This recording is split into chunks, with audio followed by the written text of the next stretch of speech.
Well, hello. Well, hello. Welcome. Well, hello. Well, hello. Well, Welcome. hello. Wax on, wax off. What up? What up? Welcome back.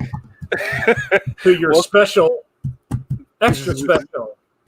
that's right. Pencil to Pencil podcast. Welcome back, you guys. I am Jamar Nicholas, cartoonist and man of letters in your friendly neighborhood. Letters? What letters did you choose today?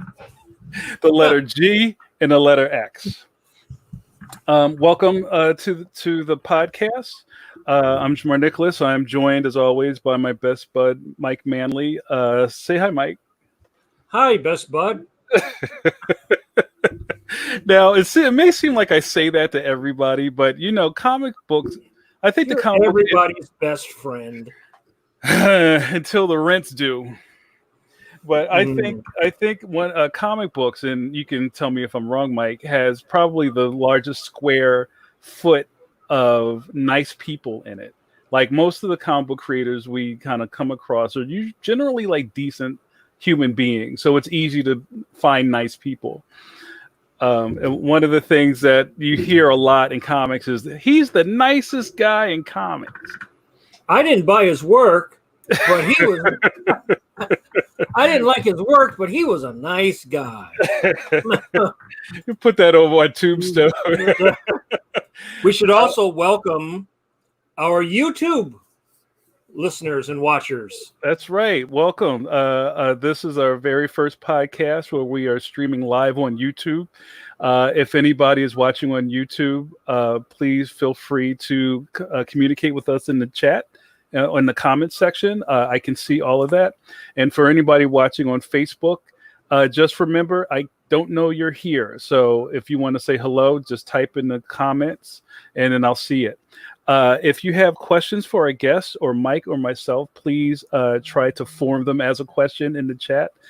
Sometimes it's hard to pick apart what somebody's trying to ask. So if you can be concise with that, that's great. So, one more plug for our sponsor. Pencil to Pencil is sponsored by Clip Studio Paint, the cartoonist digital tool. And I'm going to ask our guest if he uses that. I think I know the answer. Let me give this guy a really good intro. So we have in our studio tonight one of my best buds. See what I did there? No. Rico Renzi. Rico is an amazing talent. He is a cartoonist, a designer, a world-renowned colorist, and also a maker. And I say that with aplomb and bluster that Rico is brilliant. And usually the things you see him come up with, you're like, I wish I thought of that. So he's a real sharp man. He's decided to give us a little bit of his time this evening. So let's bring him in. Everybody, Rico Renzi. Woo, woo. Hey. Hello, sir. What's up, guys? How are you, man? How's everything going? Pretty good. Pretty good. So let's probably just get into it, Rico. So I know a lot of people know you from your credits in coloring, and being a colorist in the comic book industry. But you have a lot of things that you did before you got to that title. You want to maybe touch on some of the things that you did in your early career that kind of put you in the spot where you are now?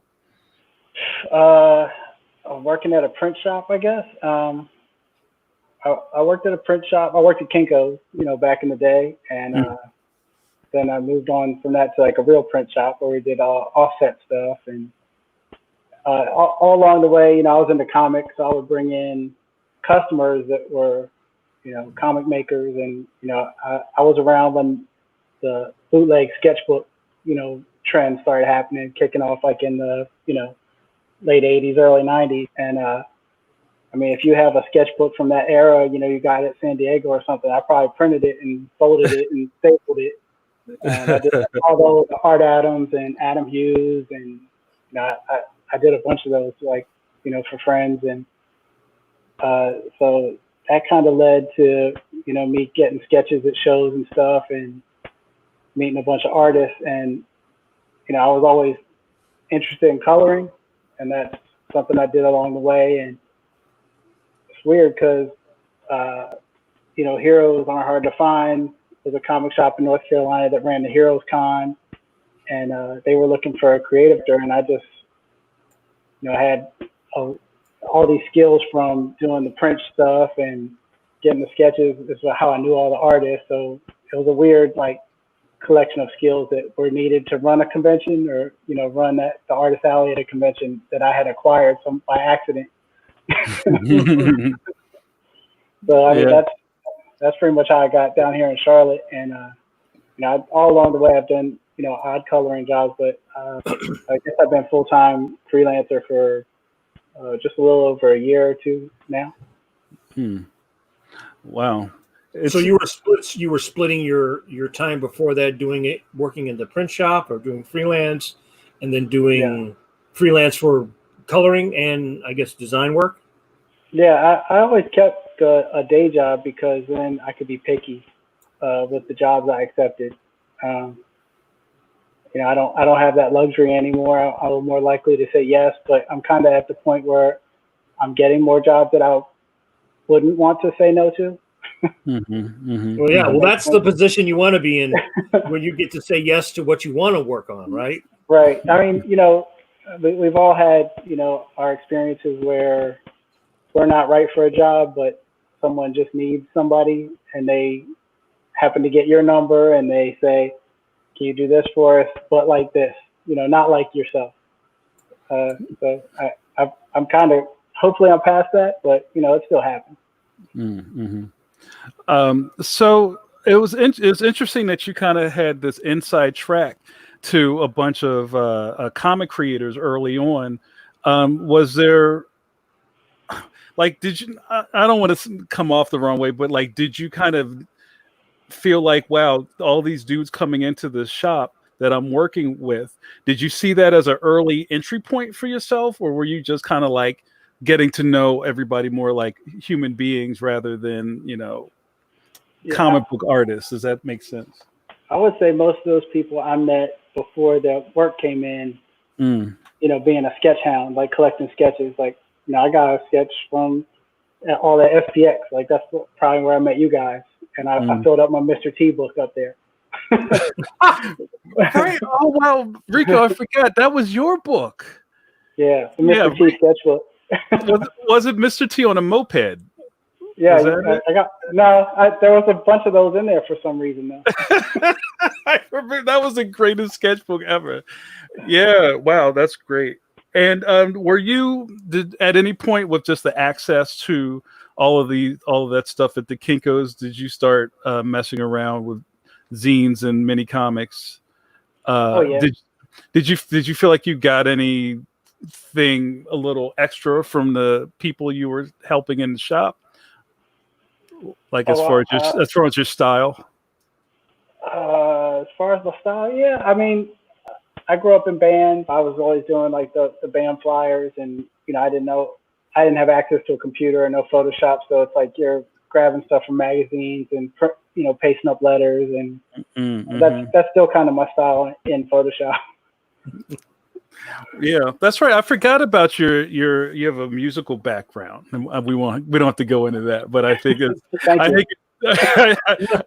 I'll respect that. But one of my biggest things about Rico, and you can kind of tell my face, I think Rico's one of the coolest dudes, and it's hard to make me fanboy for somebody, but Rico's just a cool cat that I wish I could have hung out with when I was in high school. Even though I think I'm older than you, but you get it. I don't know. Not that much older, I don't think. He would have been held back gladly to be your type. I wasn't as nice back then. I'll tell you that. Yeah. Did you had a kind of an edge back when you were younger? Oh yeah. Yeah. I was an angry kid. Yeah. Yeah. Tell me, you were the typical dark and brooding teenage male. Of course. Very, very cookie cutter, stereotypical 90s angry youth. What do you think started to mellow you out? Is it just getting older, or just kind of like think so. finding your voice or anything like that? Getting older, and my wife, Mm-hmm. she's been a calming influence. No. You didn't want to keep going until you got like one of those permanent veins in your neck, like Henry Rollins. Just got like every time you talk to somebody, there's a vein popping out of your neck. No. So, if you want to, for the audience, Rico, maybe go into some of your early coloring work, and kind of like, and one of the things I'm always interested in, and I interviewed you for the magazine, was about your color theory and kind of like how that developed and how did that translate into your early color work for comics. My first color work was Legends of the Dark Knight covers. So I just started like right at the top, just some bad covers. I had a friend who got a gig doing a 5-issue mini, Legends of the Dark Knight, and we pitched the idea of me coloring it. And Mark Chiarello said I was like, he liked my work, but he didn't think I would be able to hit the deadlines because I had never done a monthly book, which was probably true. So he just asked if I could do the covers, and I gladly said yes. And we did 5 of those, me and Chris Brunner, and that was my first pro work. And it's been downhill ever since. Was it hard to do? What was your first monthly gig? Was it hard to meet the deadline? Because colorist gets burned. Of everybody on the team, like the writer is late, then the penciler is late, then the inker is late, then the letterer is late, and then the colorist and the letterer usually get like burned right at the end. They're like the people that, you got to hit the whole run. Right. I've definitely had bad ones. I mean, I've had people that, push you right up to the deadline, and I've had people that, do an issue in a week. So it just depends on the artist. It's weird. Most of the artists I've worked with do their own inking, or these days work digitally, so that speeds things up theoretically. Of course, I've had the books where the penciler is late and 5 different people ink it, and I'm getting files from all over the place and doing all-nighters. But thankfully, I haven't done one of those in a few years. Do you have to do cleanup and stuff like that before you ever fall? Like somebody didn't scan it right, and you got to go in and get all the dirt off of it and everything. Yeah. I not too much lately, but yeah, definitely. So you never worked in the old system where you were coloring on the Xeroxes and then writing the code? I did a couple things for indie books that I don't really talk about. There was a guy named Harvey Mercadocasio in my area, and I did a few things for him. He kind of disappeared, so I don't know. That was my first experience with that stuff. But then with the band stuff, I had all my markers in a backpack, and it got swiped at a show in West Virginia. So that kind of ended that era of my coloring. Okay. And then when I started working at Kinko's, that's when I learned Photoshop. I worked on the third shift, and I was on AOL Instant Messenger, asking friends how you do this, and that's how I taught myself to color. Trying to emulate other people and figuring out all the tricks. It's funny you brought that up, because we talk a lot on the channel about kind of like the dark ages between digital being just widely used, and when a couple of people knew how to do it, like it was a magic trick. Right. So I'm sure it was harder to get tutorials and information when you just had to kind of know somebody to ask, because that was like before Google really, and you just either had to find somebody. Yeah. I would say I met people on message boards like the Shane drawing board, and there was Operas, which was Sam Liu, Eric Canetti, met some people on that board, and it's just kind of like you make friends, and if somebody can do something, you want to learn, just send them a message, and hopefully they'll get back to you. Yeah, that was the era of, we talk about this all the time, the era of the message boards and like the message board clicks. Because wasn't there a colorist forum? I remember Gutter Zombie. Yeah, Gutter Zombie. Gutter Zombie. Yeah, that's Gutter Zombie. Yeah. Is that still going? Is that still? It's there, but it's not really useful anymore, I don't think. Yeah, but, Google killed a lot of stuff, right? Yeah. But yeah, Gutter Zombie was good. Did you get any gigs from that, or was that almost like, I can't remember a lot about it. I remember people used to post samples, right? Yeah, I almost feel like I was like a senior member of that board, like a wise old person on the cup board. Right. And there was a lot of newbie questions, and we tried to help people out as much as we could. I seem to remember that people were getting flatters and stuff, like you said, like, I need help, and you'd post something, and somebody would get a flatter, somebody to come in and do stuff. Yeah, which was like cool. Yeah. Very useful. I do that on Twitter now.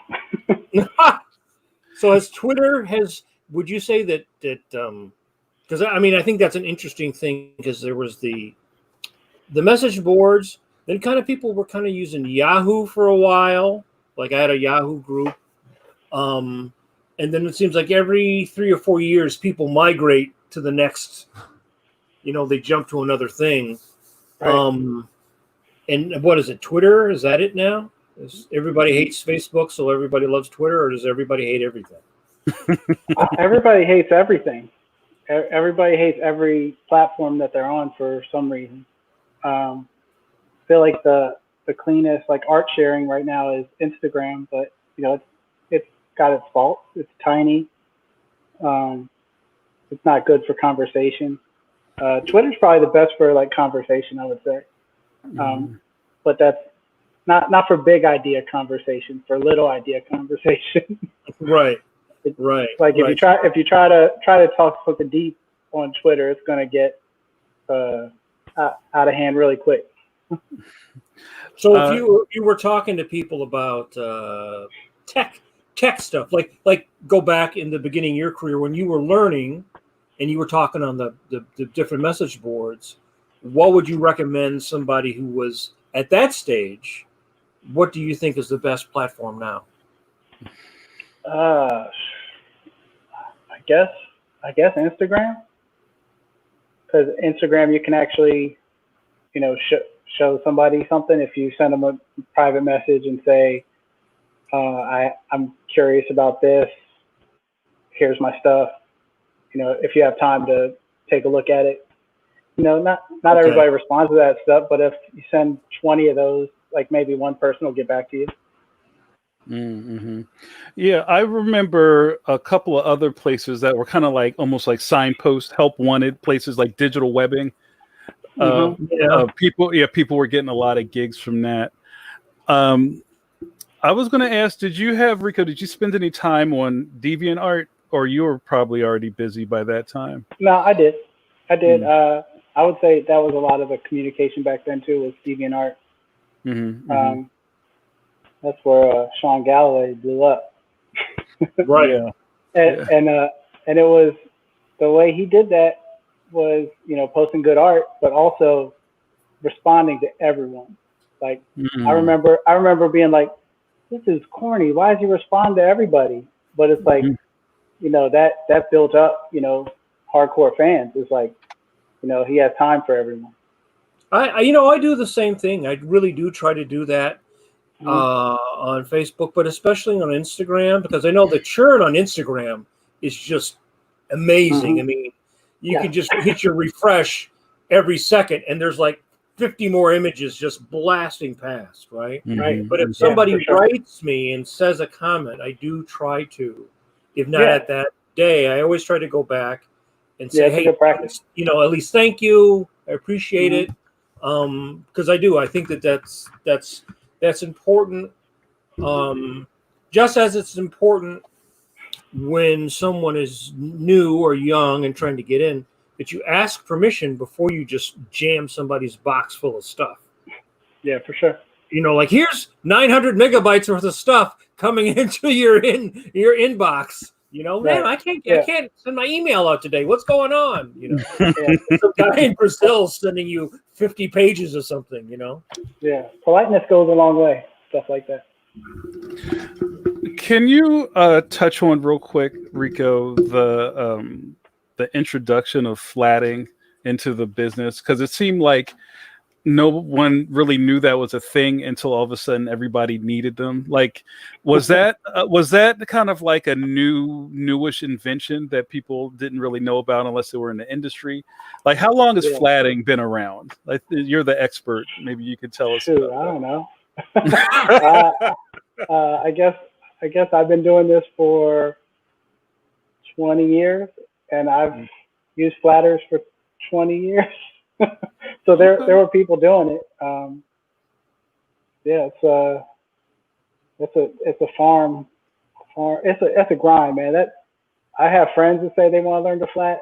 Like my mother told me she wanted to learn to flat. I was like, you don't want to do this.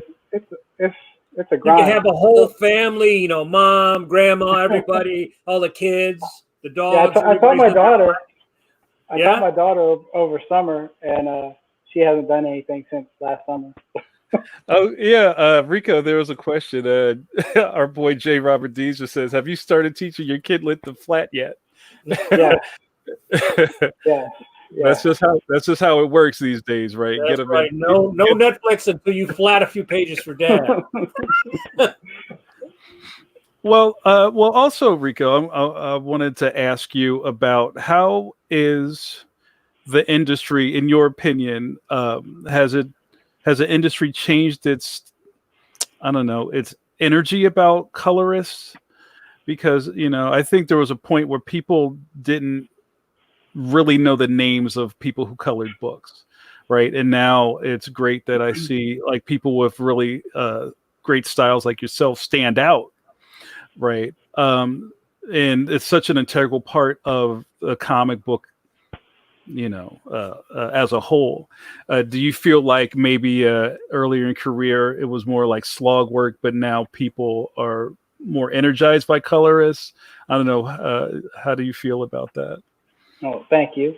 I think it's. I definitely like campaigned to get colorist names on the covers. I was pretty loud about it. I did like interviews and that went on like CBR, Bleeding Cool, all the comic sites, and tried to like push for it. Because it's a big thing. Like it affects behind the scenes stuff as well as like Instagram likes or public awareness. It's also like a royalty thing. It's also an ownership thing. It's an authorship thing. So, it's important. If you're, I've had jobs where I'm a cog and I'm just making the book color. Like it doesn't matter, what it looks like. I've had jobs where I feel like a valued member of the creative team, and the work shows it. If I'm on board from the beginning of a project and I'm consulting with the team and we're developing something together, it's going to show in the work, and it's going to be better work. Right. I think that in modern times, especially the last 10 or 15 years, the colorist actually has more effect on than the inker does in a lot of books, depending upon the style, because sometimes I see a book where the color is so heavy that it like dominates everything. And then you see, and I think that's, in my opinion, a lack of coordination, like you say, between the team, between the artist talking to the colorist and the editor saying, this is what we want it to look like. Because for me, I'm like super picky about inking and coloring, and I have always have been. And if you go back in the history of comics, you know, you had the people using what I call the Crayola 8, you know, like the same 8, 10, 12 colors all the time, bap, bap, bap, bap. But then you had people come along like Tom Palmer or Neil Adams, Klaus Janson, guys who were artists. And then they started using the K-tones and that other stuff, and you would see color other than just like Spider-Man is red and blue. Right. So I'm gonna make the background gray, or you know what I mean? You saw a lot of that, just sort of like what I call like the Crayola 8, just like the dumb coloring. The idea was that the characters are bright, so the backgrounds are always dull, or trees are brown and green, and the sky is always blue, and there was no mood coloring.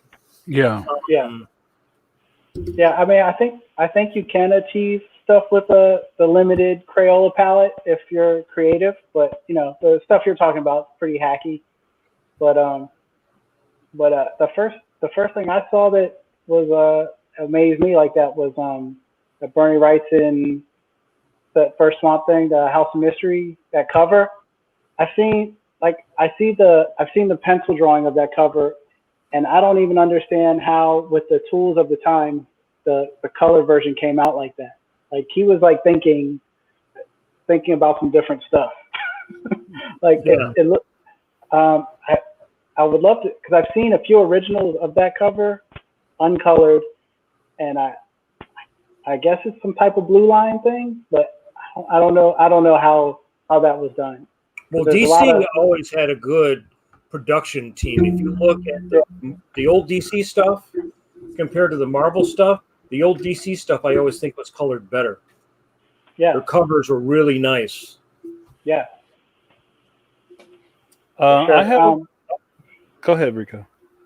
I was just gonna say, there's a lot of coloring now, like at the, you know, because the printing's so good, you can do this like painterly sculpting, you know, of the figures. On some art, it's too much, you know. So it's just a matter of what, you know, your taste. Like you can't. Personally, I don't think you can color every artist the same way.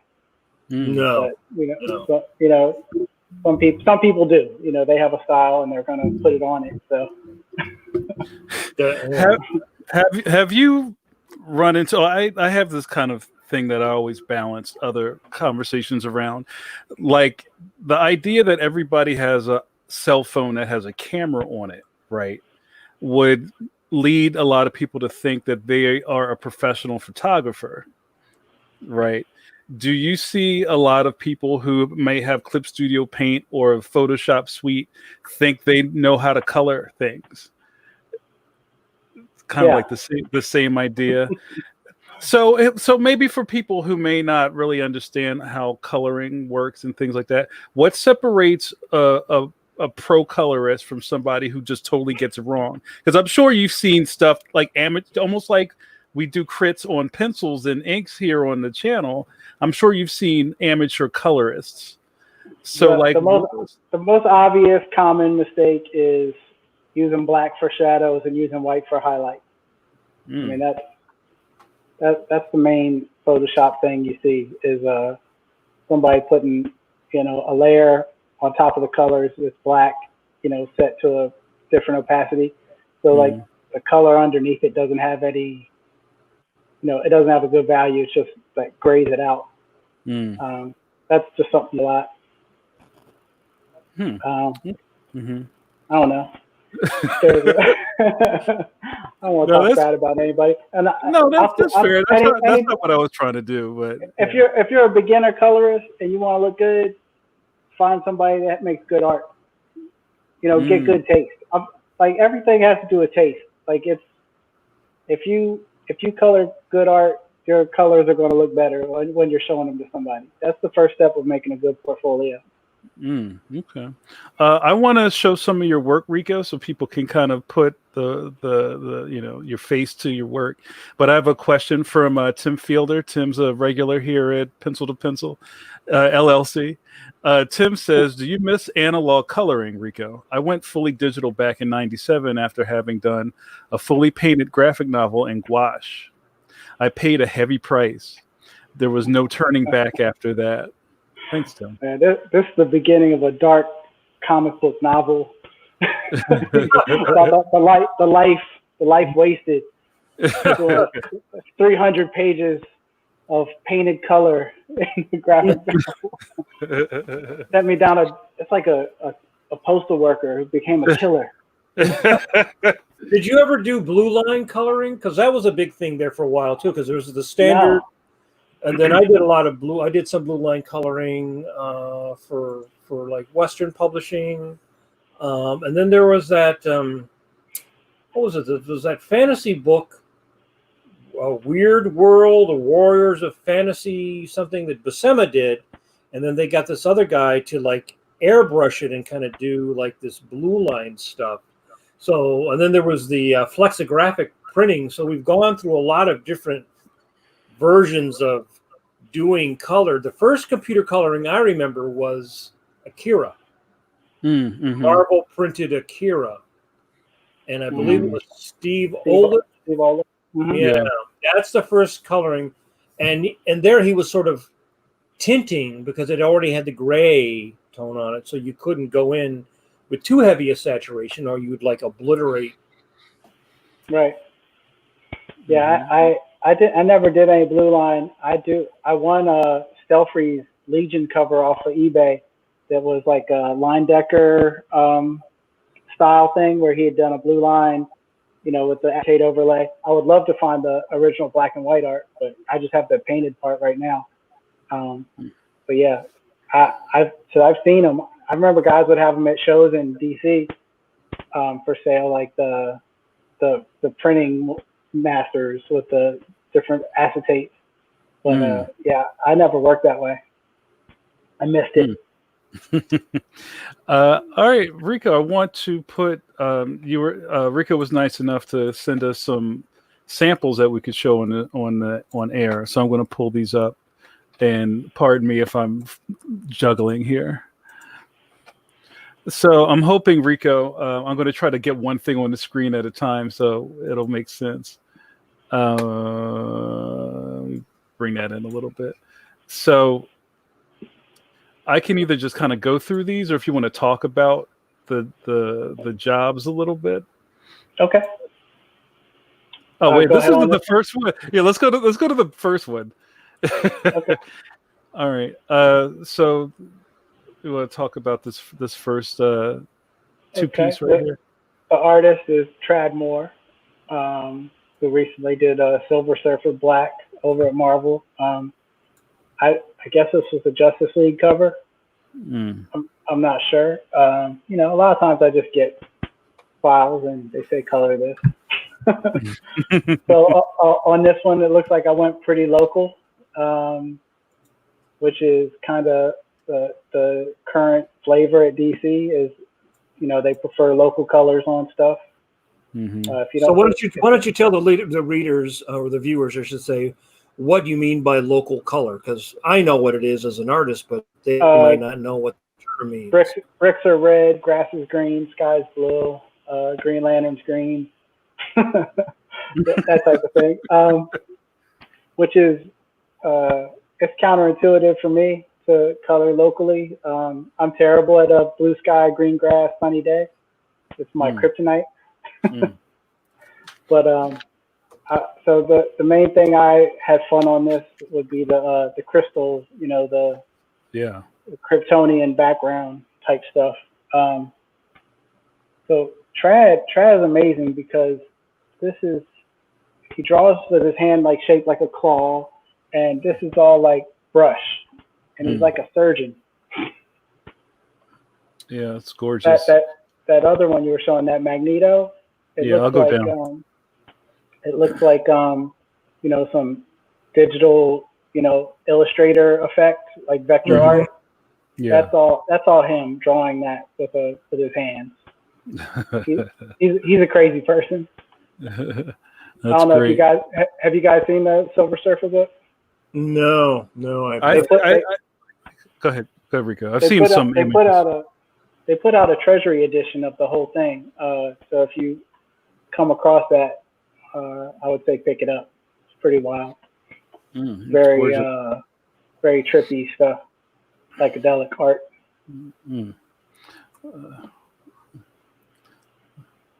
Oh yeah. This one I just went with the red, black, and green African vibes, and I wanted to keep it as simple as possible. Yeah, Uh, that's gorgeous, and like that red is popping, man. It's great. yeah, that's 100% magenta, 100% yellow, nothing else. That's my ideal red formula. Guaranteed to print perfectly red. You kind of become, well, not become, but it's your bread and butter, being a student of color, right? And I feel like that's something that, and one of the greatest things I love about your work is that you're using the palette in such interesting ways that I don't think people would normally think about, which just kind of makes your style pop that much more. Thank you. This isn't Canetti, is it? Yeah, that's Canetti. Yeah. This was for that Duncan Fegretto, Mark Miller MPH book.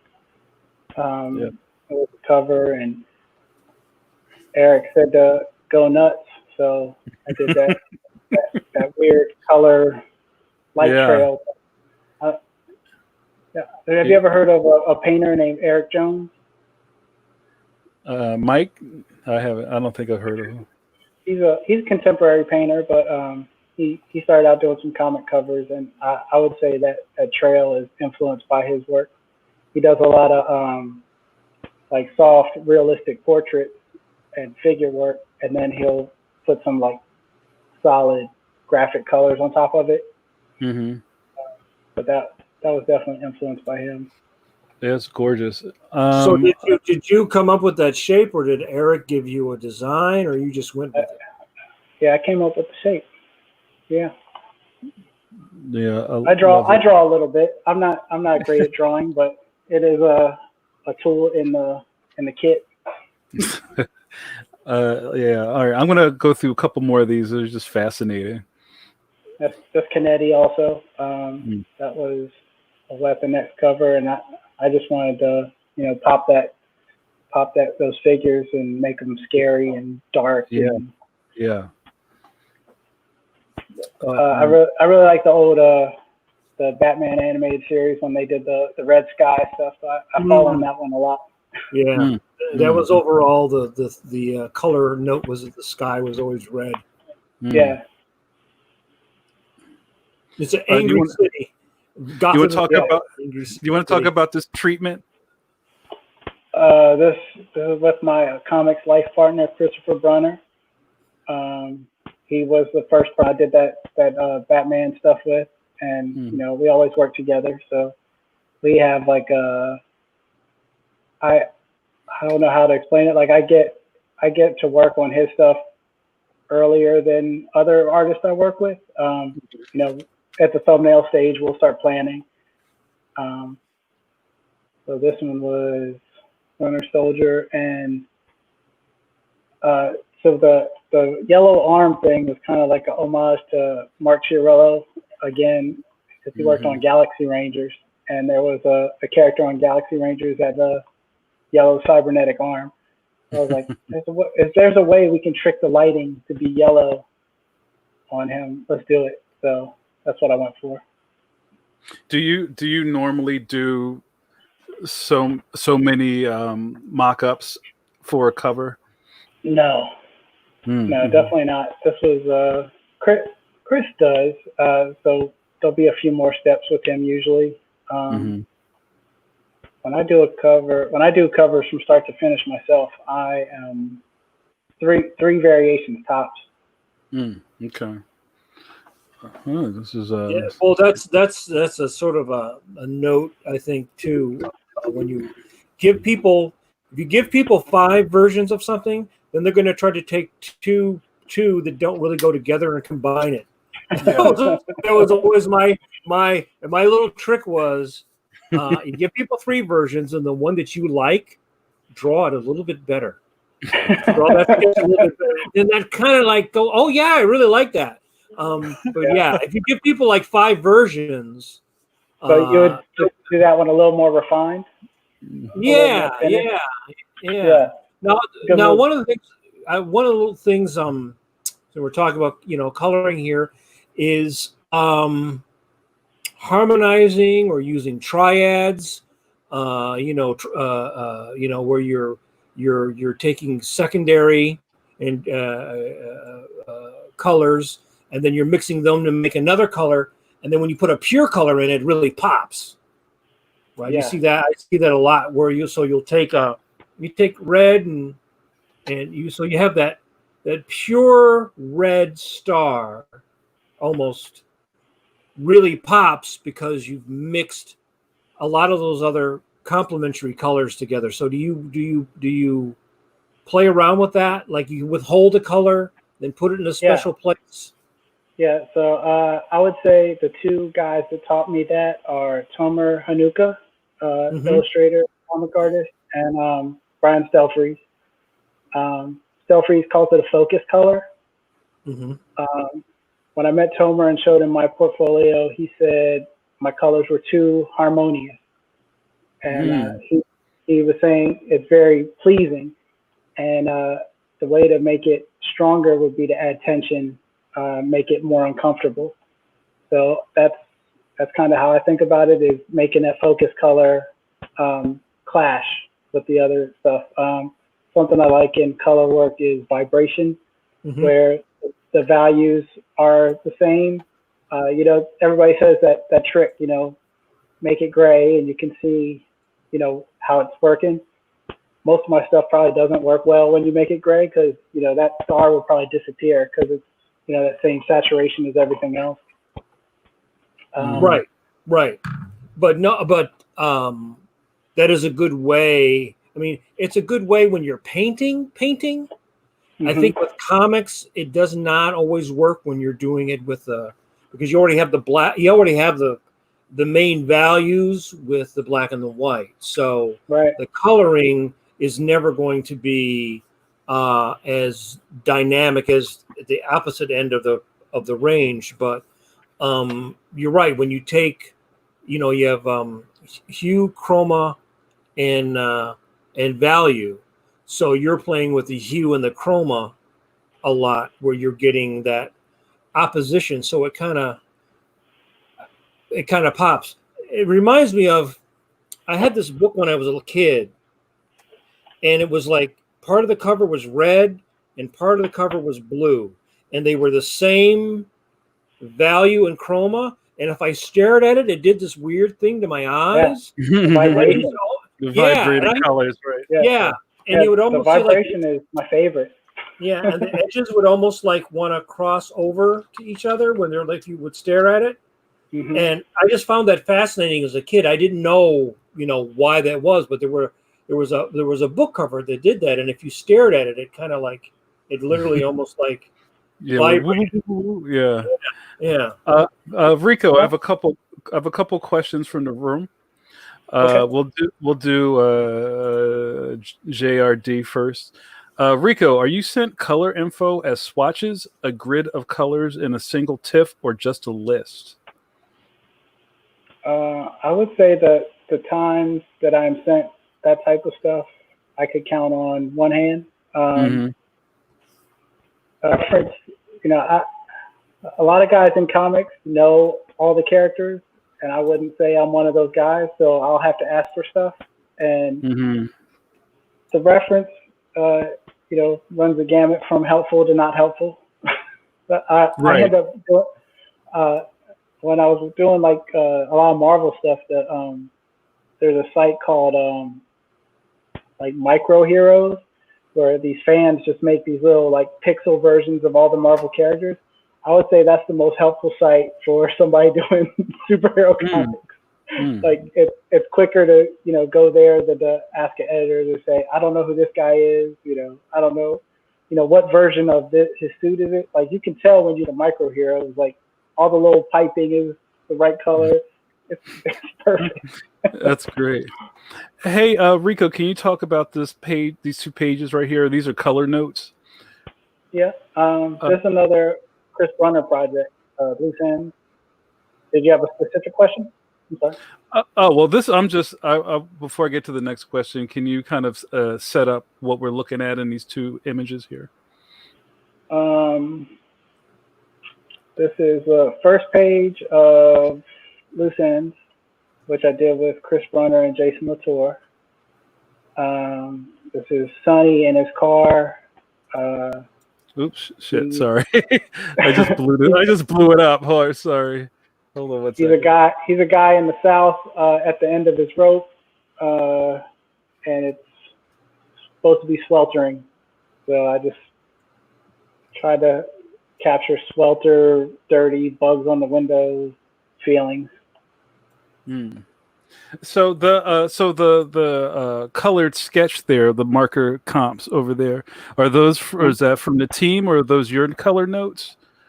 That's me. That's the second image is just the first image digitally colored in Photoshop.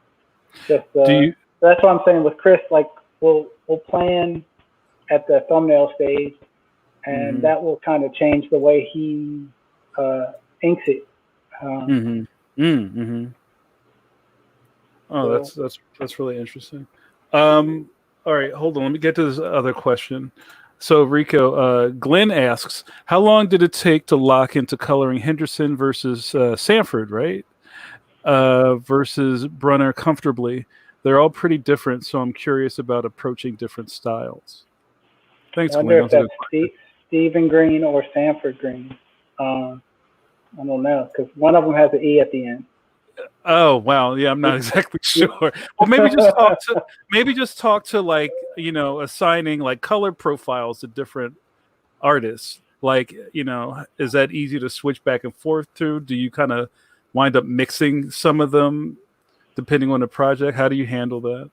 Yeah, I mean, a lot of it is like just how somebody spots blacks. It's going to make a big difference how I color people. A lot. When I get jobs, sometimes people will ask, "Can you color me like this?" Like the previous job you did, and once I see their work or start to work on it, I'll realize that I can't. Like it won't work with the way you draw. And sometimes it's a subtle difference. Like you won't see it, just right away.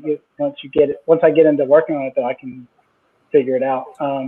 Like I don't color Stanford the same way I color Chris. Oh, he said Stephen Green. Okay. Yeah. Stephen, we're 6 issues in. Like I'm on the 6th issue right now of Stars, and I don't think we're perfectly together yet. I think we're still getting there. Like I've done a couple covers that I feel like have been right on, but as far as the interiors go, it's six and gutters. Do you ever do something like a style board for yourself? In film they make style boards or color scripts where they will go through. Directors will do that, work with the cinematographer because they may want to have a certain color stylization to the film. Like Wes Anderson, you see that very much in Steven Soderbergh. I was looking at Aaron Brockovich, and if you go through that film, you would think, oh, this is like a drama, but it's so beautifully done as far as the color design. And so when I teach that part of a class on color, I always bring up people like that because there is a way. Like here, you're creating a color. It seems to me like you're creating a color script. Like you wouldn't color Jack Kirby the same way that you would color Mobius, the same way that you would color Jim Lee, right? Right. When I have the luxury of having a full issue on hand before I start working, I can read through the script and start to plan out the scenes. Because sometimes you don't want to. If you have it all at one place, you can see like something that might trip you up down the line. Like I want this scene to be red, but Right. if I use my red up here, then I'm screwed because it Right. loses all its power. So sometimes I get to plan, sometimes I don't. This book that Jamar is showing right now took us, I don't know, 5 or 6 years to do, so we have plenty of time. Mhm. So you could develop the palette so that you can Right. say, and this part, this is the green part, this is the blue part, because that color is going to add a certain psychology to that scene. Yeah, correct. And this book had a lot of flashbacks, and we actually, there's flashbacks to a war, and every time we did the war, it was this palette. Every time we did, high school, it was this palette. So it's definitely fun to get to plan that type of stuff instead of just, doing it on the page. Anytime you can plan, it's going to be more effective, I think. Yeah, I mean, I know that must be hard if you're on a monthly series because you're never given a whole thing. You're always given chunks, right? Right. Rico, let me ask you a question about how your eyes have developed over the years. Can you just watch television or a movie and not take color notes about the design of things? Like, can you shut that off in your head? No, I can't. Yeah. A lot of my inspiration comes from when you could go. Remember when we could go to stores? You remember that? Seeing going shopping with my wife and seeing what the seasonal colors were looking like. That was always really inspiring. Mm-hmm. I would say stuff like that, like nature and fashion, get me more than movies and TV. Mm-hmm. I can still watch. Sometimes you get too into something and you can't enjoy it anymore, and you just kind of I feel like I could still watch a movie or a TV show without worrying about the color grading too much. One thing that I paid attention to was, and I don't watch as much TV as I used to back in the day, but I really enjoyed Breaking Bad, like a lot of people did. And this is one of the first shows I saw where people started deconstructing the color palettes of the episodes, and somebody made like a really zoomed out minimalist color chart of every episode, or how every character wore a certain color or They value. They made a color script. They made a color script out of just from the episodes, right? And just kind of to see that whole thing, I think, especially for somebody who doesn't think in those ways, kind of unlocks a whole other way about creating anything. Like you're thinking of every part of this, like nothing's an accident. You know what I mean? Yeah, I mean, in a TV show, movie, all that stuff gets put there by somebody. Right. Right. You're not just like somebody's house shooting. It's like everything does get thought about, whether it's thought about in this high-minded way or whether it's just thrown together. Somebody put it there. Right. There's no accidents in film. Right. Yeah. So Rico, with a lot of, say, like with this image right here, and I had asked you before, and you just said it earlier, is one of the favorite things you must love is when somebody says, "Yo, Rico, just go nuts." And I'm sure you have levels of going nuts. Like, do you want me to freak it, or do you want me to just go nuts? Yeah. How do you? Is there a gut thing that you have with coloring something? Like, nah, that's not the right yellow. No, this isn't the right. How do you develop that sense to trust your own eye? Yeah, I sometimes I'm worried that I don't see the way other people see because. No, this is really interesting. At DC, I get a lot of pushback. Like even this cover, I think she was initially a lot redder, in the lady in the foreground. And they kind of had me calm it down a little bit. But yeah, a lot of times somebody will tell me to go nuts and they think they want me to go nuts, but they don't really want me to go nuts. They don't want the smoke. I did a whole issue of Batman Beyond that Phil Hester and Andy Parks illustrated, and Phil wanted me to go crazy, and I colored it and I sent him a couple pages. He's like, crazier. Like, okay. And so I did the whole issue and I turned it in, and as soon as I turned it in, Phil's like texting me, I'm trying to talk the editor and the writer down off the ledge here. They're kind of freaking out. And and I mean, it ended up being too crazy for them. And that issue never came out. And the 5 issues that I signed up for did not get done by me. But so I mean, that's just a case where, you know, everybody's just not on the same page, I guess. Yeah, but I'm sure just, you know, when you're doing more independent stuff or create our own stuff, I think that like those audiences probably appreciate it in a different way because it doesn't look like everything else. You're crunching. Yeah. All right. I think a guy that used to do that quite a bit was Michael Golden. He would do some really super intense, crazy colors like that. Like I remember on some Ghost Rider covers and stuff. I mean, just super saturated next to super saturated, you know. Right. I got that comparison a lot early in my career. And I was like Art Adams fan. I kind of just missed Golden. Like I knew Micronauts and stuff, but I missed all those crazy covers and stuff. So, but yeah, I mean that's like a Golden palette right there, I think.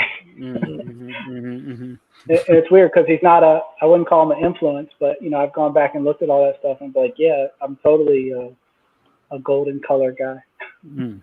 So who would you say was if you said there was 2 or 3 or 4 colorists, who would be your influences? If you have them. Chiarello. Okay. Ryan Hughes.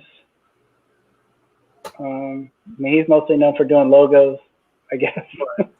but yeah, his color ideas were pretty influential. I guess Jamie Hewlett was probably influential. I don't know. This is a Tony Moore piece, right? Yeah, this was a screen printed poster, so it's a limited palette. I think it was like 6 colors.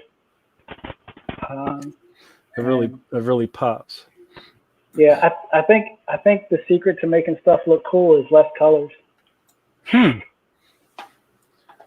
That's interesting. So just kind of like zeroing in on like, I don't know, maybe like the hot or the cool, and then just working around that until you're like building up the piece, right?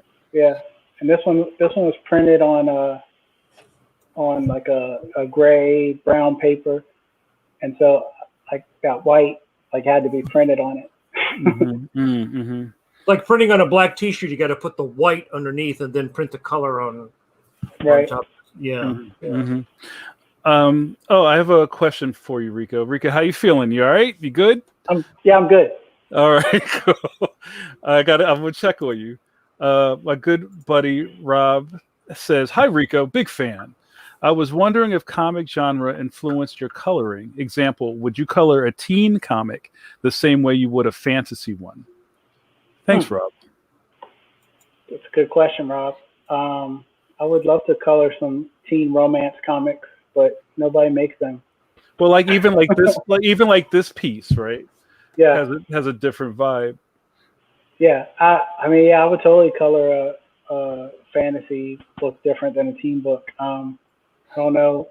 I guess it all depends on who drew it, you know. Right.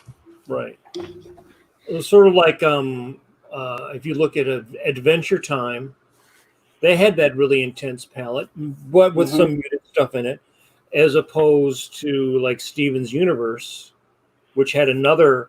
Like each show, like an animation, you really see that. You really see shows like I don't know if you saw the last Primal that Gandy Oh yeah, did yeah, with Scott Wills. I mean, that was just fantastic. When I worked with those guys, when I worked on the Samurai Jack, it was just so exciting to see such a sophisticated use yeah. of It's so bold. color. Yeah. Mm. Yeah, that's amazing. Now I don't know if you would agree with me, but and I studied color as a painter and everything. I actually think coloring is kind of instinctive. Like you can learn rules like how to mix your color. Like everybody in college does the color swatches, right?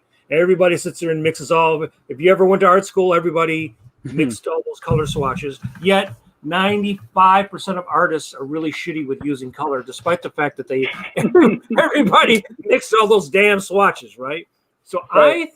I think it's like music. I think it's like some people have perfect pitch or just get the rhythm right or whatever, or can pick out a tune. I think color is almost hardwired and instinctual, and that's what I see when I look at your work. I see it being instinctual. Then you can put intellectual ideas on top of that. But I think if you don't have the instinct for it, it's hard to come back around the other way to me. Mm-hmm. Yeah, I'm terrible at talking about it because I didn't go to school and I don't. You're talking about like a triad color scheme and stuff like. I don't know why I color the way I do. It's like you say, it's really instinctual. I just kind of wing it. I don't have like set palettes that I use. Like I know some colorists use a set palette on a book. I always just hit that color picker and then slide the hue saturation around until it looks right to my eyes. Yeah, it is coloring by feel. Yeah, so it's almost like to be maybe cheesy about it. It's almost like you're playing jazz here. Yeah, I think. Well, what is jazz? They learn stuff, then they deconstruct, and then they improvise on stuff that they deconstruct, right? Mm-hmm. And so you're the same way with art. Yeah. I think that you can have an instinct for shape. You can have an instinct for making something that's attractive, or like some people have choose like good angles. You know what I mean? Exciting angles, naturally exciting things. So I've always felt that coloring was very instinctual in that way. So yeah, and palettes are my thing. There's colorists who are like sculptors who can add a lot of volume to a drawing. That's not. If you hire me for that, you're going to be disappointed. You're not going to be airbrushing every muscle with a highlight. No. Yeah. So Rico, how do you feel about like over modeling? Because you don't do a lot of that. Like you like hit them hard with the color, and then it seems like you're not doing a lot of like over rendering. It's not in my toolkit. I'm just not good at it. But some art looks good with it, some doesn't. Most of the artists I work with, I don't think need it. I feel like most of the artists I work with put it all there, and I don't have to do the heavy lifting of that type of stuff. Yeah. That's one thing that always just boils my blood is that you'll see a drawing that's rendered, and then the colorist will render it, but then they're not rendering it in the right way. So they're actually fighting the rendering in the drawing. And it's like, no, if you just took out the rendering, it would be okay. Yeah. Rico, tell us a little bit about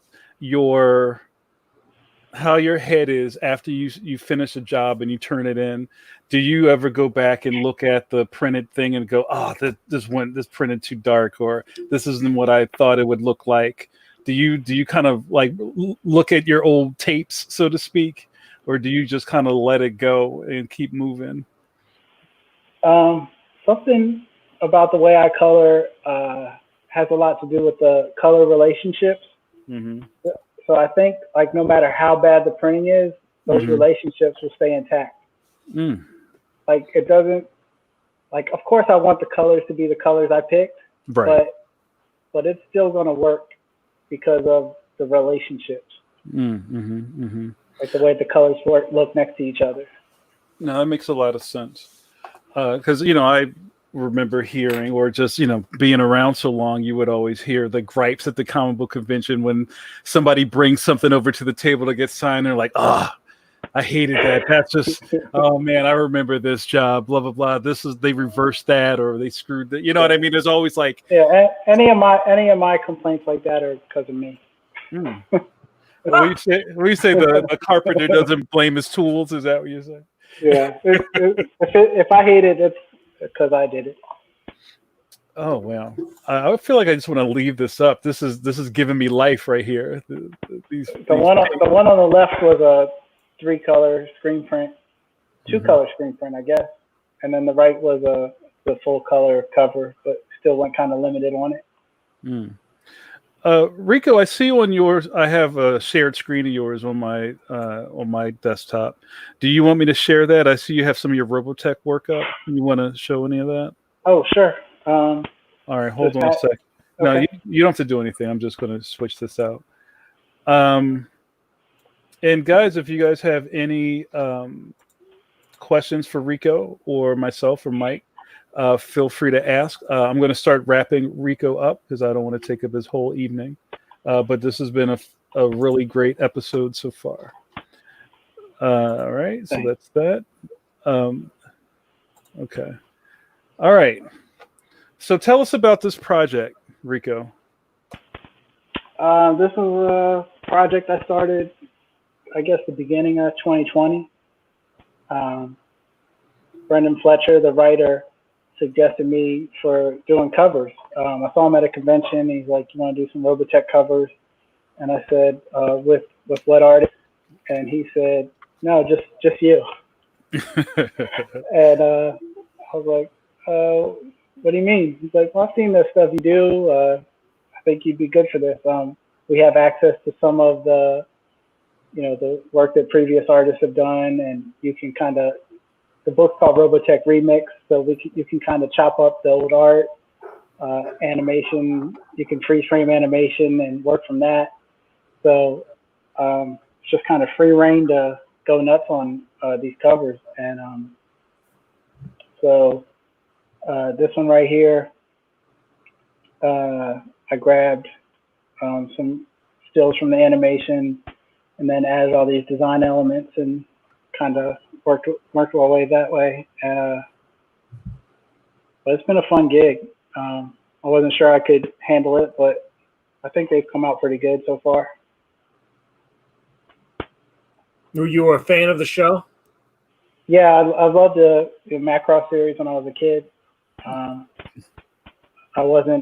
not quite as obsessed as Brendan and Carl Kerschel, but I'm glad they let me play with them. My dog's bugging out. Sorry, guys. Here's a question, Rico, from Joe. Joe says, "How much of your work uses reference versus drawing from your imagination?" Thanks, Joe. So I would say the only time I'll use references like for lighting a figure, as far as coloring stuff goes. When I'm doing like full illustration stuff, I use a lot of reference. If I'm doing, a realistic drawing like this one. But then, if I'm doing something cartoony like this, it's just straight off the dome. That's great. Yeah, that's gorgeous.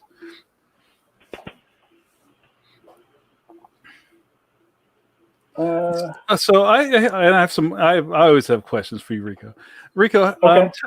Can you walk us through? I'm sure you get these all the time. Can you walk us through what a studio week looks like for you? Yeah. I get up. I walk to the dining room. I sit down at my computer. Work from I guess I work, like, things have changed lately because we got a puppy who's about to come home. Yeah. So we have a little French bulldog who's about to be home in a second. Maybe you'll meet her. She has changed my schedule. Yeah, they do. Getting up anywhere from 5 to 6 a.m.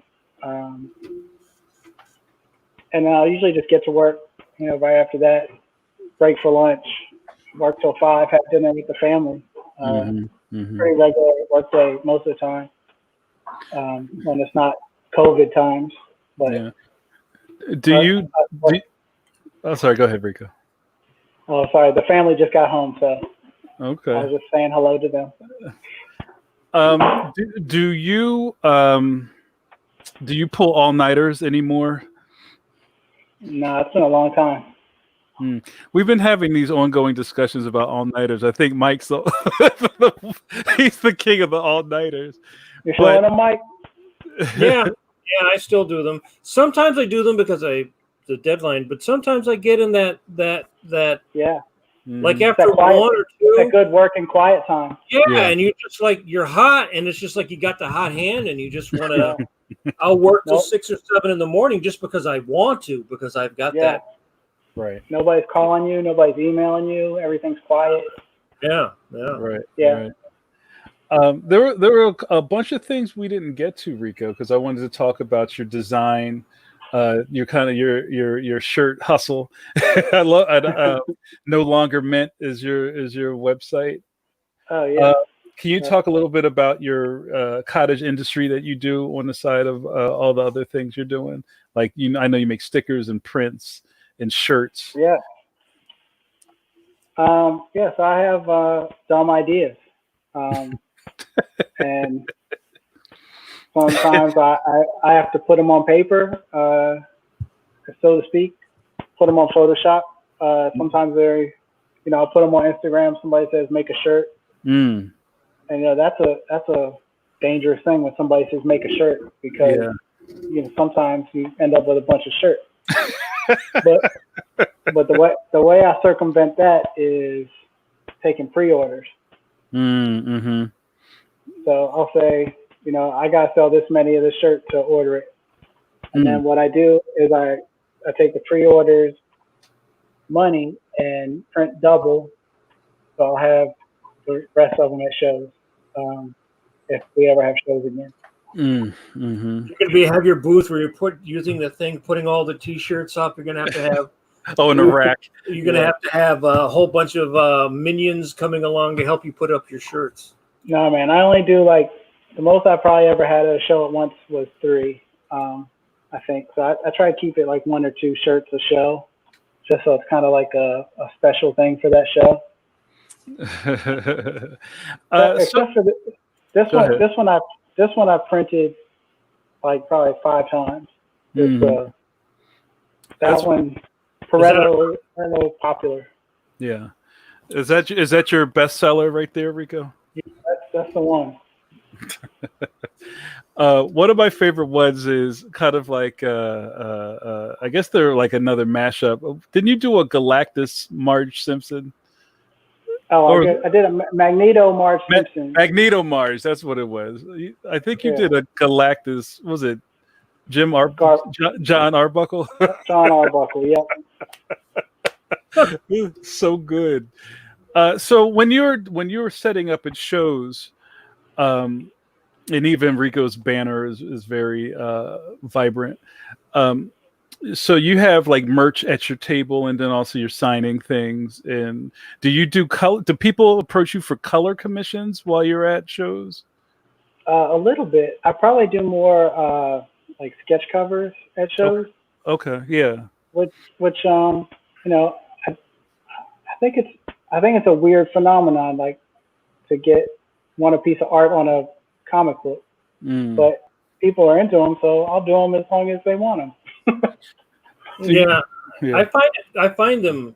I get them sketch covers. I always find that they're hard to draw on in a way because they're small and you got to like turn it, and some have better surfaces. Like some of the surfaces are better than others for erasing and stuff. So and they always want something really complicated.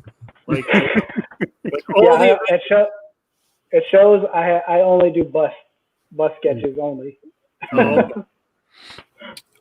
Do you want to touch on the Spider-Gwen phenomenon at all? Sure. Or in your place and all of that? Sure. So Marvel asked Jason Latour, who's a friend of mine, to pitch a Spider-Verse book. And he had an idea for Uncle Ben and Peter Parker, like Dark Knight Returns.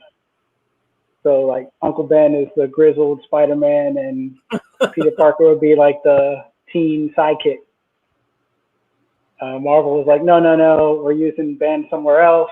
Can you do something with Gwen? And Gwen is like the only Marvel character who stays dead, right? You're like, why are we doing this?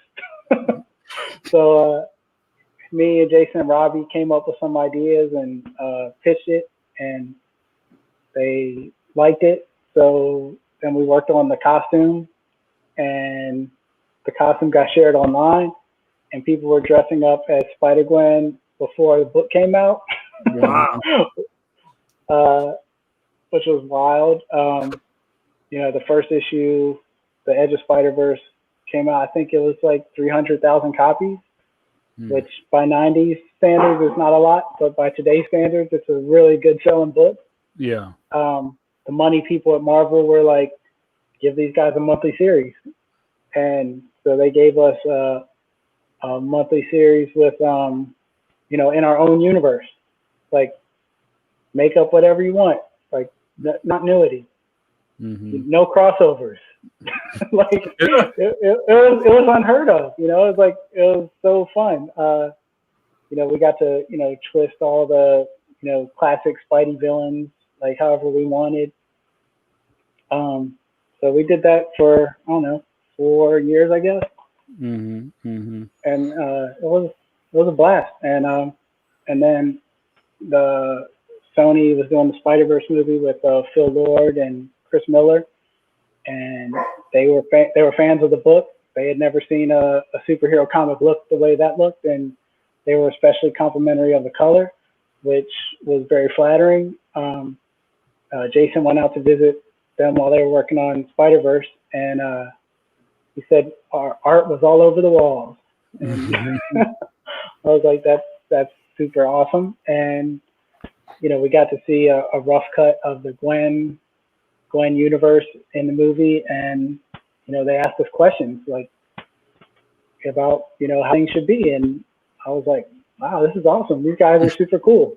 And then the movie came out, and they flew us out for the premiere, and seeing bits and pieces of the movie, I was like, this seems pretty cool, but I don't know, it'll probably be like a DVD thing, and it comes out at movie theaters, and it's my favorite superhero movie I've ever seen. I mean, I guess I'm biased, but I thought they did everything right, and they're working on a new one now. So from what I hear, Gwen is more prominent in this one. We'll see. Stuff like that changes. Having her have her own film too, right? Wasn't there talk about that, right? Like they would just Yeah, I haven't heard anything about that lately. Well, one of the greatest things about I love Spider-Verse, right? And a lot of people were just bugging like when we saw the trailer. And that was one of the movies that I said, I can't see that on my television. I have to go to the theater. And I don't know if you guys haven't seen it or you need to see it again. Rico's name is Easter egged all through that movie. It's great. And one scene where they plop the Spider-Gwen comic on the screen, and I see Rico's name at the bottom. I cheered. I was like, "Yeah, that's my dude." It's gotta feel good, but I guess all things considered, it's kind of like an offshoot of something that you helped create. So, you're going to show us something, Rico? So we actually did. So the part where the comic flops down, we actually did a 4-page, kind of like a 4-page remix of our series for that. and Oh, they wow. and all the pages flop by, but you don't see them because they go so fast. Okay, Yeah. cool. But this was just one of the panels from that. That's great. But yeah, So we did a new cover for the book, and we put our names on it. And we're like, they'll ask us to take these off. They left it on. no, I think that was, if you could call something getting a credit, like, I think that was a really, really smart way to do it. And probably to a lot of your fan base, that probably means a lot to them. But how do you compartmentalize all that kind of attention from a movie versus the comic book work? I don't know. It's the way those guys who worked on the movie like treated us, like actually consulted with us, and made us feel like part of the team, even though the part we did was this big, and the part like all the animators did was years of work. They sent us crew sweatshirts, and they were took just care of you. Yeah. I mean, Phil and Chris are like comic dudes and artists, and Peter Ramsey, like they're all like comic guys, like so. Yeah. Their heart's in the right place. When they won the Oscar, I felt like I won an Oscar. But yeah, no. It's just something fun to be a part of or have a small role in. So what's next for you, Rico? Just continuing with what you're working on right now. Do you have any, not to spill any secrets, but are you keeping busy? Yeah, I'm keeping busy. A couple things I was working on are on a break because of the pandemic, but a couple of them kept going. So just more outside of comics, like illustration type stuff, I think is what's coming up. Okay. So hopefully you'll get to see it. I was going to ask you when we were talking about your day. Oh, can I share this, Rico? Share it. This is a secret just for Pencil to Pencil. This is an upcoming nonstop Spider-Man cover with the artist of the creator of Afro Samurai. Oh wow! Oh, cool. Yeah, that's super cool. So they sent me that, and I was like, "Whoa!" Yeah, that's real hot, man. It's got a lot of energy. It's funny that Spider-Man, I think, of all the heroes, is the one that I think is still always the most universally appealing. More than Batman, more than Superman. I think every kid likes Spider-Man. Yeah. Over all the years, I think there's just something about that. Anyone can wear the mask. Yeah. And you can they keep reinterpreting him, and there's and I think it's also relates to modern times in a way, because the psychology of the character having problems is something that everyone can relate to, and you see that over and over and over again, where I think you don't relate to Batman as much as him having, even though his parents were killed, right? I mean, like everybody's parents are killed. That's like half the comic characters, their parents are killed, right? That's their motivation. Right. Batman's a billionaire that beats up poor people, so that's not too hip right now. No, that's not the wave right now. No, Batman is he's not. Well, was he ever politically correct? No, he was never politically, So if he was like a poor guy, right, he would have just had to wear trash bags and beat up people on the street,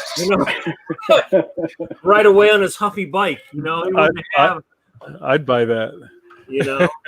Alfred would be grandma, Get in here, boy. The lights is out on the street. Well, Rico, where can people find more of your work? Is it Who is Rico? Is that at Who is Rico everywhere, and nolongermint.com. Oh, very cool. Well, thank you so much, Rico. I want to give you back to your family. Thank you so much for being on the show.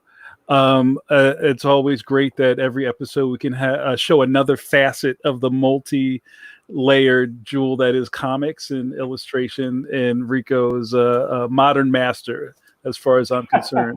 So keep up the good work, Rico, and I hope hope we can have you back on soon. Yeah, thanks for having me, guys. All right, Nice have a great night. Take care, bro. Too. Oh, that was great. Yeah. All right, I just kicked him out. You're done. You're done. We're done here. Yeah, that was great. I've Rico's a good friend, and I think he's criminally underrated. And when you kind of put all of his work together in a context of how his color palette has kind of penetrated comics in a different way, then I can't think of a lot of people that kind of have the same kind of bounce to it. Maybe Dave Stewart. I think of Dave Stewart a lot, but just kind of in really strong tones, right? And just the way he's using vibrant reds and pinks. It's amazing. It's also, there's different there's different rivers, different paths, different trajectories, because you have people from the mainstream who've adapted and grown with the color. Then you have people who come from the outside into it, and they don't bring they can bring a fresher voice to it, Mm-hmm. I mean, I think that's one of the things that comics always has the potential is for that graphic reinvention. Mm-hmm. You can get one or two people can come in and bring something really fresh, where with film you have to have so much, you know what I mean? You have to have so much. So I think there's always been a little bit of that punk aesthetic to comics, maybe. Yeah. And with Rico, he's such a sweetheart, and you can tell that he breathes this, so that's why I always like asking him that question about if they really want him to go nuts. I don't know if you guys are ready for this. Right. I'm holding back. You sure you want the wave motion gun? I'll give it to you if that's what you want. Nuts is was it nuts up here or nuts over there? Right. Just the passion is real, and and this kind of penetrates our lives in different ways as creatives, Mike. That's why I asked him the thing about watching movies and TV. Just your focus on the world changes when you're thinking about art, right? And I have a hard time doing that. If it's really good, no problem. But if something's off, the craft monster inside of my head. I like that. I cannot. I mean, I can't tell you how many series or how many cartoons or something I'll start watching it, and then I'm like, why did they do that? That doesn't make any sense. That's not what I would. It's that's not what I would do. I'm a little bit confused. It's very hard to turn off that, for me, to turn off that critical voice. Yeah. It's on with everything all the time. Yeah, it's really hard. And that's why I always ask questions like, I asked this question of Mike Hawthorne off camera a while ago. I said, do you know how to relax? And he just started laughing, right? Because it's kind of this just kind of, it takes over your whole world. What do you mean relax? Like on the beach, drinking a pina colada? I would never be that type of person. If I won the lottery, if I won $300 million, I would probably try to start a whole team of people working and, all kinds of. To me, that's life. To me as an artist, So I will stay up until 6 o'clock in the morning drawing something, because that's me. That's not only is the deadline, but it might be after the deadline that I stay up and do something. So, and that's why I enjoy your wind down sketches so much, Mike, because already people are always their eyes are popping out with just the output of work you do in a week, and then on top of that, you do more work to relax. Well, drawing is a thing that I enjoy the most about being alive. You know what I mean? It's Mm-hmm. the thing that probably gives me, on one hand, the greatest pleasure, and at other times gives me the greatest pain. Because when it's not going good, is the most painful thing, and then when it's going good, it's like it's magnificent. And I think that when I think of people like Kirby or Mobius, people like that, to produce that volume of work that they produced, they had to feel the same way. They had to feel like that's what they really loved to do that much in order to produce that amount of work. So, I mean, it's just the way I'm wired. Well, I'm not complaining. So, all right, we're going to wrap this up, but I'm going to give a shout out to our sponsors real quick, and then I have some other things to say, and then we'll get out of here.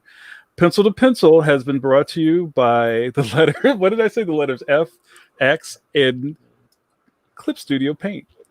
We're very happy to announce that we had our winners. I have them on screen here for May. Was Amani Latif and Carla Wiley. Carla, I think you gave me your information, Amani. I need some information for you so I can get you your software. And we are going to, man, it's already the middle of June, Mike. I don't know what happened, but we're going to do another contest. I'm going to see, maybe we'll put out some more Clip Studio Pro licenses. And I'll come up with a contest that'll get everybody engaged, and more information to come. Mike, do you want to touch real quick on our last episode with Walt and Wheezy? I think it was great. It seems like everybody really enjoyed it. Yeah. And we've got a lot of great guests lining up in the next month. It's going to be a full palette. The other great thing is, since we've got the YouTube channel up now, we will be migrating all the previous episodes over, so you will be able to see the videos, and I think that that'll be great, and more places for people to see. If you appreciate the podcast, you can go to my Patreon and chip us a couple bucks. Every dollar helps keep the web stream flowing. That's right. And I'm planning on, as we go along with the YouTube channel, to actually, some of these I'll be drawing, maybe try to get some of our guests to be drawing, and we'll be uploading other maybe drawing demos or live streams. We might do something where we do a live drawing while we're interviewing the guests. So there's a lot of things we have in store now that we're on YouTube. So spread the word, Thunderbird. What's the price? 50 twice. Oh, before we go, I gotta give a serious conversation to our buddy John Morrow over at tomorrows.com. Oh, yes. I got a very disheartening email this morning from the publisher. Things are rough, guys. Tomorrow's is a fantastic publisher that publishes Mike's Draw magazine, along with a lot of things that you probably already have on your shelf. Kirby Collector and the Comic Book Artist and Right Stuff. Right Stuff. Yeah. The Modern Masters series. Yeah. What John is doing over Tomorrow's, he's like the touchstone of comic book history. And I think it's all of our duty as fans and kind of living historians of this art form to keep people like John afloat. So what he has going on right now is he has a digital catalog you can download at tomorrows.com and order some stuff. He's got some really good sales going on. I think there's a Modern Masters bundle where you could get like 15 of those books for $80. Man, just get that. Just get that. Because each one of those, like 3 hoagies, $80, 3 hoagies, That's like 3 hoagies. And you won't get angina. Yeah, I think that's important. Yeah. So, and if you guys know me, especially Mike, that we try not to shill for things. Like I only ask people to help out a signal boost if I really believe it's important. So yeah. And also that being the home of Draw Magazine, like, printed matter is in dangerous waters right now. So if there's anything you can do to help, the hobby as a whole, the industry as a whole is in a precarious spot. We both know a lot of people who do this for a living who are not sure how their living is going to be affected by this, right? And John has, through his love of comics, celebrated our history of our medium, the history of the artists and the writers and the people that work in the medium like never before. And he's sort of like the one-man Hollywood appreciation fan club, because in Hollywood they really do celebrate their lineage. But comics, the publishers don't really do that. It was John, through places like the Kirby Collector and John Cook's comic book artist. All that stuff has really been illuminating and brought up and shown the light on a lot of the history of comics that nobody ever knew about, nobody ever saw.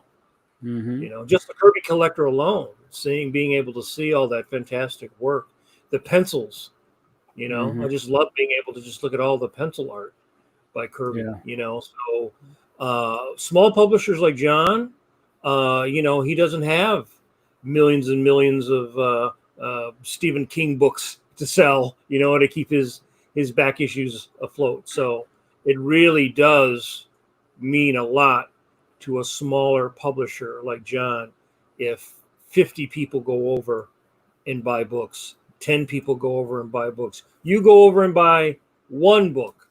You go over and buy 2 books. You can get 2 books for the price of one now, I think, with the deal that he has. So if there's any back issues of Draw, you can get them digital. If you don't have a lot of room on your shelf, if you want to be able to carry them around, and spread the word to friends that you have that are fans of John's books, and he would really appreciate it. We really appreciate the help. Now I sound like I'm working for TB12, right? And you get an umbrella. That's right. That's okay. Tote bag from Tomorrow's, a cup. And it's great. Like I've been doing columns for you, Mike, in the magazine since issue 9, I think. Wow. I think my first. I think I interviewed Scott Kirk. 4 years old then. And now we're like, what was it, like we're almost at 40 or something like that. They come out quarterly or whatever we can do. Wheneverly. And it's like the magazine means so much to me. It really does. And for anybody that says that they're a fan of the history of the stuff, he's that's what's coming out of that house. So please try to keep them afloat. And I'll do this as much as I can until he's out of those dark waters. So thanks you guys for listening to that. And I don't think we would be here if it wasn't for the magazine, right? And this is an offshoot of Draw Magazine. It's just live and in your face in a different way. So all right, I'm going to wrap this up. So thank you again to Rico Renzi. We'll be back here on Wednesday. Right now, we have a palate cleanser booked where it's just going to be myself and Mike, maybe Bret, just chopping it up and clearing the lane. We've had a lot of guests. We've had it's a mad world, cavalcade of stars coming through here. But sometimes we just have to pump the brakes, reset. But we might have a guest on Wednesday. Who knows? We have a lot of things. There are people circling now, so. Yeah, they're circling the runway. So if any of the planes land, we'll definitely let you know beforehand. So thank you so much. If you're listening to this later in the audio version on our website or on iTunes or Stitcher, You can also see us on YouTube. And for the people who were commenting and watching on YouTube, thank you so much. We're really excited about the future of Pencil to Pencil, and we can't do it without you. So for myself and Mike Manley, you guys have a great night. We'll see you back on Wednesday. Take care. And wash your hands.